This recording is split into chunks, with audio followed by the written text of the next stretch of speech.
اللہ الرحمن الرحیم حامدا ومصلیا ومسلما اما بعد فاعوذ باللہ من الشیطان الرجیم بسم اللہ الرحمن الرحیم وعن اسامہ بن زید رضی اللہ تعالی عنہ قال ترکت النبی صلی اللہ تعالی علیہ وآلہ وسلم ذات لیلۃ فی بعض الحاجۃ فخرج النبی صلی اللہ علیہ وآلہ وسلم وهو مشتمل على شیء لا ادری ما هو فلما فرغت من حاجتی قلت ما هذا الذي انت مشتمل عليه فكشفه فإذا الحسن والحسين على وركيه فقال هذان ابناي وابنا ابنتي اللهم إني أحبهما فأحب وأحب من يحبهما رواه الترمذي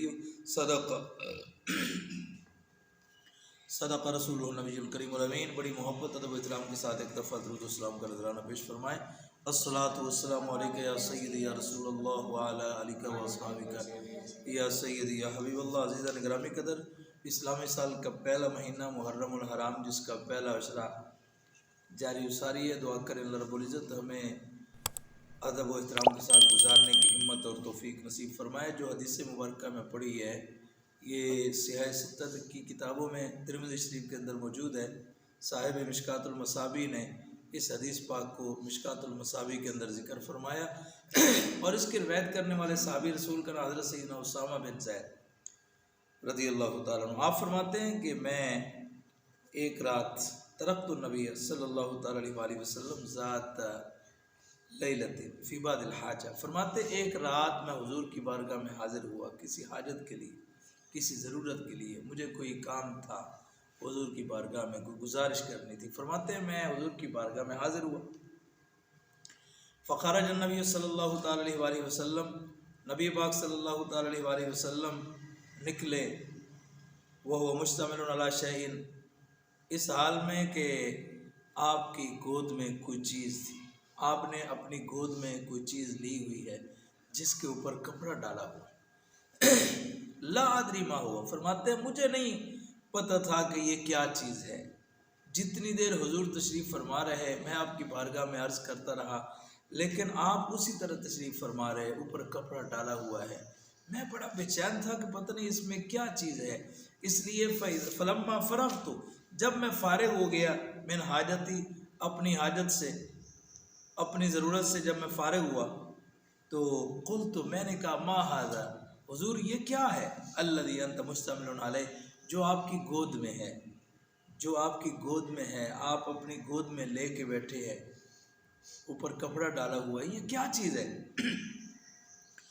فرماتے ہیں کہ میرے عرض کرنے پر رسول پاک صلی اللہ تعالی علیہ وآلہ وسلم نے فکشفہ، آپ نے وہ کپڑا ہٹا دیا۔ کپڑا جب ہٹایا تو میں کیا دیکھتا ہوں، فَإِذَا الْحَسَنُ وَالْحُسَيْنُ عَلَى وَرَكَيْهِ، میں نے دیکھا کہ امام حسن اور حضرت امام حسین رضی اللہ تعالیٰ عنہ حضور کی ران مبارک پہ موجود ہیں۔ آپ نے ان کو اپنی ران مبارک پہ لیا ہوا ہے، اپنے اوپر ان کے کپڑا ڈالا ہوا ہے۔ اللہ اکبر۔ اور اس کے بعد حضور نے ارشاد فرمایا هذان ابنایا و ابنا ابنتی، بڑے پیارے الفاظ حضور نے فرمایا، حضور نے ارشاد فرمایا کہ یہ میرے بیٹے ہیں اور میری بیٹی کے بیٹے ہیں۔ یعنی اس بات کی بالکل حضور نے وضاحت فرما دی کہ حقیقت میں تو یہ میری بیٹی کے بیٹے ہیں لیکن میرے نواسے ہیں، حکماً یہ میرے بھی بیٹے ہیں۔ اللہ اکبر۔ اس کے بعد رسول پاک صلی اللہ تعالی علیہ وآلہ وسلم نے ارشاد فرمایا اللہم انی احبہما فاحبہما واحب من یحبہما، تین جملے حضور نے اللہ کی بارگاہ میں دعائیہ عرض کیے۔ پہلا جملہ یہ تھا کہ اللہم انی احبہما، یا رب العالمین میں ان دونوں سے محبت کرتا ہوں، فاحبہما، اور یا رب العالمین تو بھی ان دونوں سے محبت فرما۔ بات صرف یہاں تک نہیں رہی بلکہ اس سے اگلا جملہ اور دل نشین ہے، شاندار ہے، خوبصورت ہے، بڑی محبت بھرا ہے۔ رسول پاک صلی اللہ تعالی علیہ وآلہ وسلم ارشاد فرمانے لگے وَأَحِبَّ مَن يُحِبُّهُمَا، یا الہ العالمین جو ان دونوں سے محبت کرے تو انہیں بھی اپنا محبوب بنا، تو ان سے بھی محبت فرما۔ اللہ اکبر۔ یہ حدیث مبارکہ ہے۔ اس میں ایک بات تو قابل غور یہ ہے کہ آخر عالم صلی اللہ تعالی علیہ وآلہ وسلم فرما رہے ہیں کہ یہ میرے بیٹے ہیں، حالانکہ عام طور پہ جو نسل ہوتی ہے آدمی کی وہ بیٹوں سے چلتی ہے، بیٹے ہوتے ہیں پھر پوتے ہوتے ہیں، پھر آگے اس طرح نسل چلتی ہے. لیکن سیدہ خاتون جنت سیدہ نساء اہل الجنہ حضرت سیدہ فاطمہ الزہرا سلام اللہ علیہا، آپ کا یہ خاصہ ہے کہ رسول پاک صلی اللہ تعالیٰ علیہ وآلہ وسلم کی نسل مبارک جو ہے وہ حضرت فاطمہ سے چلی ہے، یعنی حضور کی بیٹی سے چلی ہے. اللہ اکبر. یہ اعزاز حضور کے صدقے حضرت فاطمہ رضی اللہ عنہ کو ملا. اور دوسری بات یہ ہے کہ آل کا لفظ، صوفی حضرات فرمایا کرتے ہیں کہ یہ آل کا لفظ جو ہے، محققین نے بیان فرمایا کہ آل کا لفظ جس طرح یہ بیٹوں اور پوتوں کے لیے بولا جاتا ہے، اسی طرح دوتوں کے لیے اور نواسوں کے لیے بھی یہ لفظ استعمال ہوتا ہے. آل و اولاد یہ لفظ جو بولا جاتا ہے یہ نواسوں کے لیے بھی بولا جاتا ہے، جس کا ثبوت قرآن پاک سورہ مریم سورہ آل عمران میں بھی ملتا ہے. بہرحال حضور علیہ الصلوۃ والسلام نے اس میں حضرت اسامہ بن زید رضی اللہ تعالیٰ عنہ کے سامنے یہ جملہ حضور نے ارشاد فرمایا کہ یا اللہ اس سے بھی محبت فرما جو ان دونوں سے محبت کرے. اس سے حضور نے ترغیب دلائی، توجہ دلائی کہ اے اسامہ تو بھی ان دونوں سے محبت کر، اس لیے کہ ان سے جو محبت کرنے والا ہے وہ محروم نہیں رہتا، وہ بدبخت اور بد نصیب نہیں ہوتا، بلکہ جو ان سے محبت رکھتا ہے وہ اللہ کا بھی محبوب بن جاتا ہے. بلکہ محبت بزرگان دین فرماتے ہیں جو سرمایہ سنت مصنف کتب کثیرہ جنہیں حکیم الامت کا لقب دیا گیا، مفتی احمد خان نعیمی رحمۃ اللہ تعالی علیہ، آپ نے مرات المناجی شرح مشکات المصابیح میں اس حدیث پاک کے تحت ایک بات پوائنٹ نقل فرمایا. وہ فرماتے ہیں کہ جو دلی محبت ہے نا، دلی محبت یہ کرنٹ کی طرح ہے، بجلی کے کرنٹ کی طرح ہے. یہ کرنٹ جو ہے وہ ایک ہی جگہ پہ محیط نہیں رہتا، ایک جگہ پہ بند نہیں رہتا، بلکہ جہاں جہاں اس چیز کا کنیکشن ہوتا ہے، ایک چیز کا کنیکشن جتنی تاروں میں جا رہا ہوتا ہے، جتنی چیزوں میں جتنے بورڈوں میں جا رہا ہوتا ہے، یا کرنٹ چھوڑے تو فوراً سب میں پہنچ جاتا ہے.